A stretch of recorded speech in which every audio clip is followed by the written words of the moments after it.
Hai anak-anak hebat, semangat pagi. Jumpa kembali bersama Bu Guru. Assalamualaikum warahmatullahi wabarakatuh.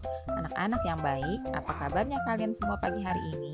Bu Guru selalu doakan dan harapkan agar kalian senantiasa dalam keadaan sehat walafiat.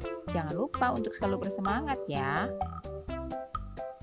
Hari ini Bu Guru akan menyampaikan materi untuk SD kelas 5, tema 7, subtema 2, peristiwa kebangsaan masa seputar proklamasi pembelajaran ke-6.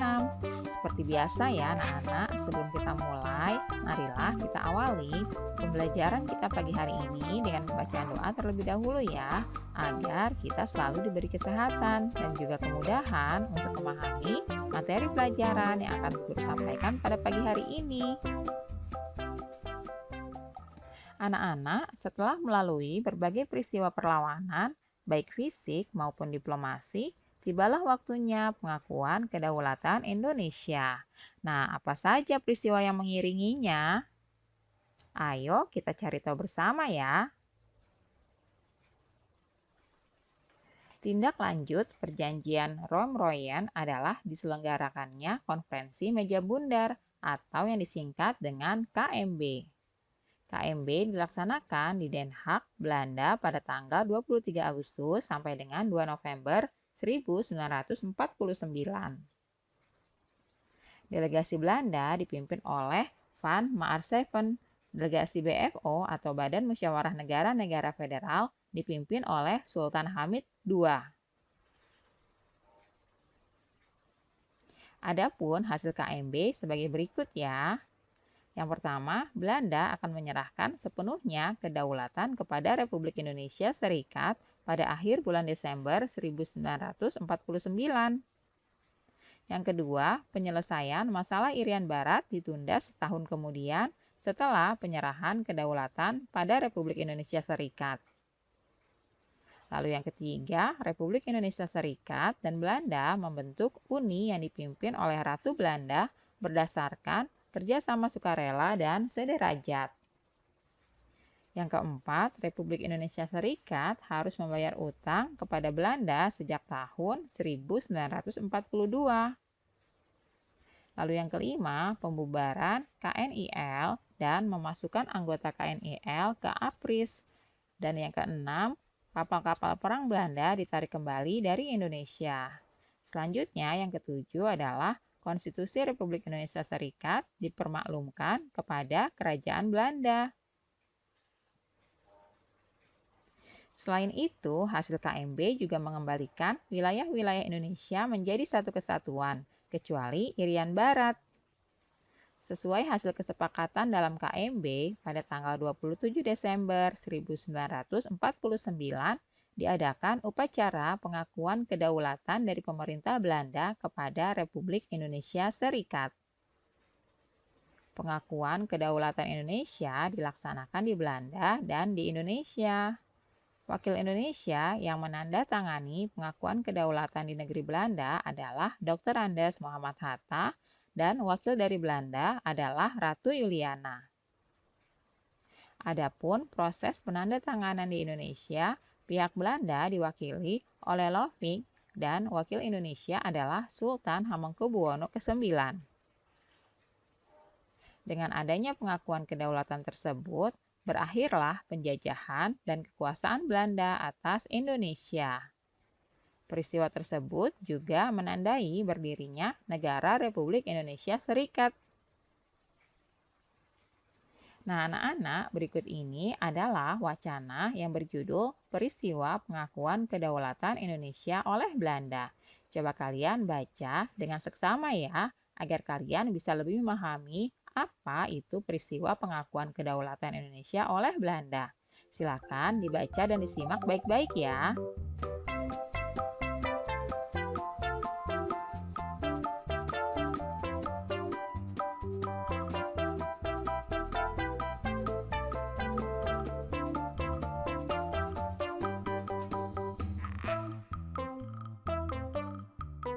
Nah, anak-anak, itulah tadi teks atau wacana tentang peristiwa pengakuan kedaulatan Indonesia oleh Belanda.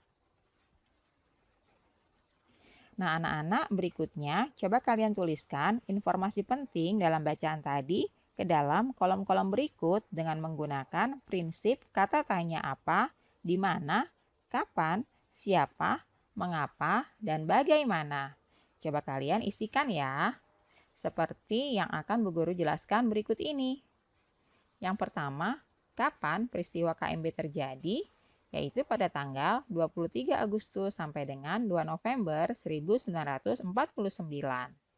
Yang kedua, di manakah peristiwa KMB diadakan?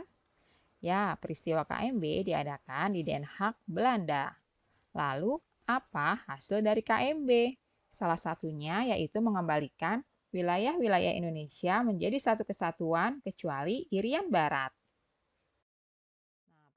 Pertanyaan selanjutnya, apa makna KMB bagi bangsa Indonesia?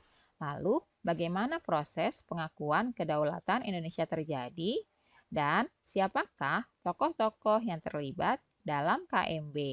Nah, anak-anak, kalian bisa tuliskan pertanyaan-pertanyaan berikut ini, lalu kalian juga tuliskan jawabannya ya, berdasarkan penjelasan yang tadi sudah Bu Guru uraikan.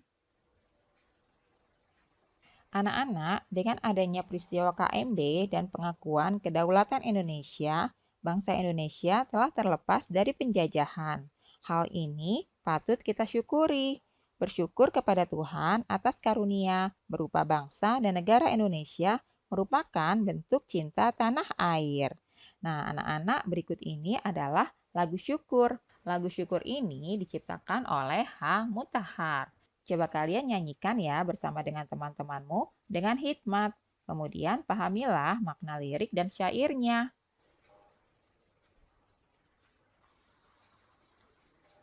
Anak-anak, bersyukur sebagai negara merdeka harus terus kita wujudkan dalam setiap kesempatan, kapanpun dan dimanapun ya. Rasa syukur sebagai bentuk cinta tanah air dapat dilakukan dengan berbagai hal. Salah satunya dengan menjaga persatuan dan kesatuan dalam keberagaman bangsa.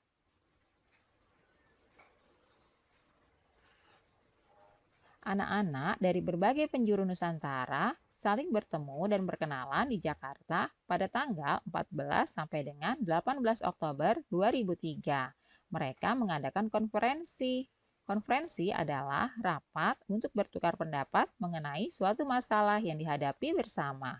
Dan mereka berhasil menyusun sebuah kesepakatan tentang cara menyikapi keberagaman bangsa. Yang mereka adakan, mereka namakan konferensi berteman dalam keragaman.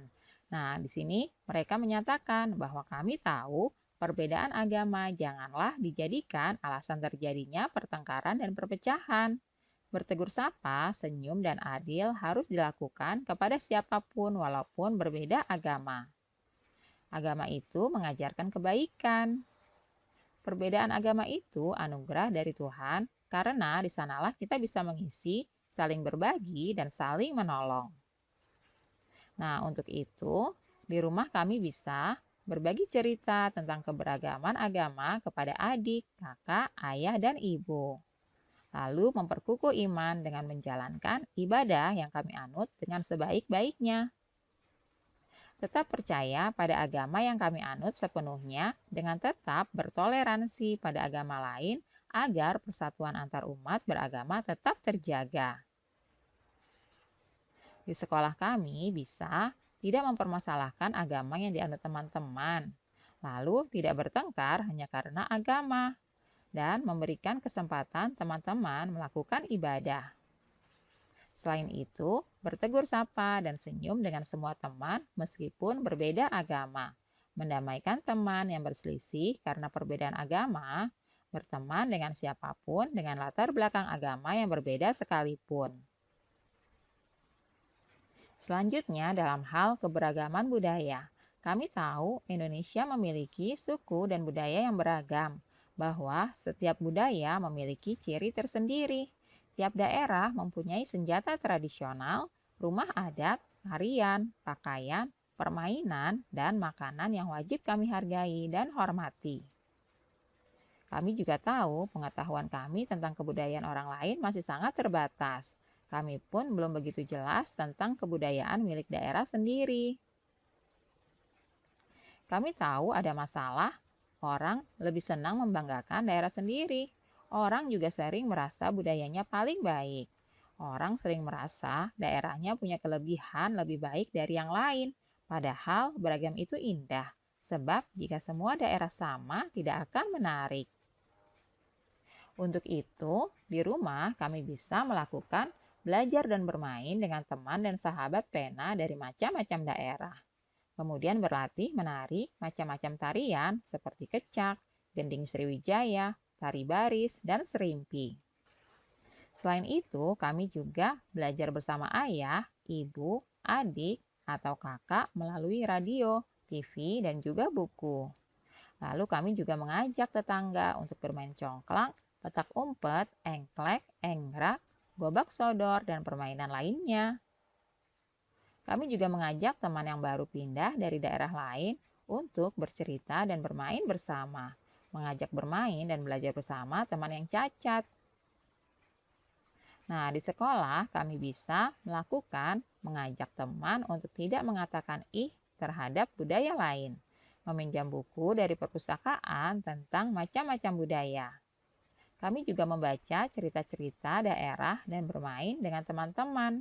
Mengajak teman-teman untuk menyapa dan bermain dengan teman baru. Nah, anak-anak, alhamdulillah pembelajaran hari ini sudah selesai ya. Terima kasih sudah menyaksikan video pembelajaran pada pagi hari ini.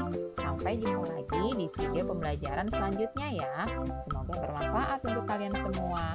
Salam sehat dan tetap semangat. Wassalamualaikum warahmatullahi wabarakatuh.